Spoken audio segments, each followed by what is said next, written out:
ఈరోజు మన ఇంట్లో నిమ్మకాయ పులిహోర కిలో బియ్యం పెట్టుకున్నాము. ఇప్పుడు చేసుకోవాలి. చూడండి పులుపులు అయింది కదా. ఇప్పుడు కిలో బియ్యానికి మనం నిమ్మకాయ పులుపు బట్టి దాంట్లో రసాన్ని బట్టి వేసుకోవాలి.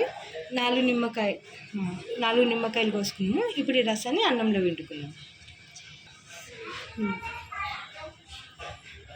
మనకి నిమ్మకాయ రసం తొందరగా రావాలంటే ట్రిక్ ఏం తెలుసా? ఇది ఇట్లుంది కదా, దీన్ని ఇట్లా ఫోల్డ్ చేసుకోవాలి. మనం ఇట్లా ఫోల్డ్ చేసుకుంటూ వచ్చేస్తుంది కదా, ఇట్లా వచ్చేసి తీసేసాలి రసం. చూడండి ఇట్లా వస్తుంది. చూడండి ఒక నిమిషంలో ఎంత నీట్గా అయిపోయిందో. అదే ఇట్లా పెట్టుకొని ఇట్లా తీస్తూ ఉంటే చాలా టైం పడుతుంది, మన ఎనర్జీ కూడా ఎక్కువ పెట్టాల్సి వస్తుంది. ఇప్పుడు మనం నిమ్మకాయ రసం పిండుకున్నాం కదా, కలుపుకున్నాం కదా. ఇప్పుడు మనకి దీంట్లో ఉప్పు ఎంత కావాలో అది చేసుకోవాలి.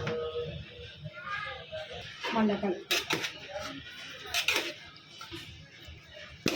ఉప్పు తక్కువైతే చేసినాక మళ్ళీ వేసుకోవచ్చు, కానీ ఎక్కువైతే కష్టం కదా. ఇప్పుడు నిమ్మకాయ ఉప్పు వేసి అన్నంలో కలిపి పక్కకు పెట్టుకున్నాం కదా, పోస్ట్ చేసుకున్నాం. కడాయి వేడేయండి, నూనె వేసుకున్నాం. నూనె కాయింది, కొంచెం ఎక్కువనే ఉండాలి. పులిహోర వేసి జీలకర్ర వేసుకున్నాం.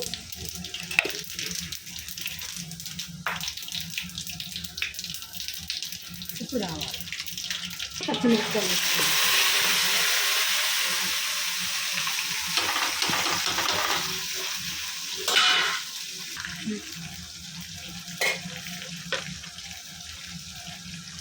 పచ్చిమిరపకాయలు వేసుకుని కొంచెం ఉప్పు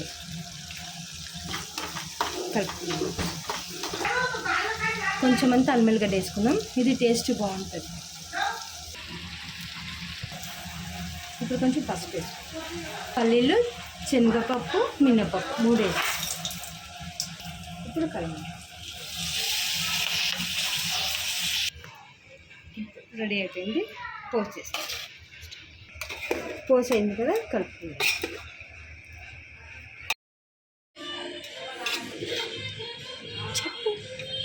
చూడండి బాగుంది కదా కలర్ఫుల్గా.